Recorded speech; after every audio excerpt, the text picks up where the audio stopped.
ఇంకా ఎప్పుడు అదే పని చేస్తూ ఉంటావు నువ్వు అయితే కదా. నువ్వు అది విసుకుతుంటే ఏమనిపిస్తుందో తెలుసా? నాది ఎప్పుడు విసుకుతావా అన్నట్టు ఉంది.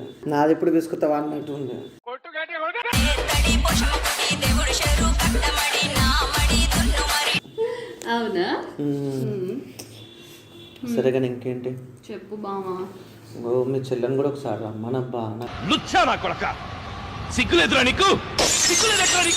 చాలా దాని మీద కూడా నీకు కనబడేదా? అంటే మీ చెల్లెయి చాలా ఉన్నాయి తెలుసా. మీ చెల్లెయి కూడా అంటే మీ చెల్లె నువ్వు ఇప్పుడు నా చేతిలో పడితే నువ్వు ఎలా అయిపోయావో ఫేమస్ అయిపోతావు. మీ చెల్లె కూడా నా చేతిలో పడ్డాకు చిలకలూరుపేట నుంచి వచ్చిన వాళ్ళు అందరూ ఫేమస్ అయిపోయారు నా చేతిలో పడ్డాక.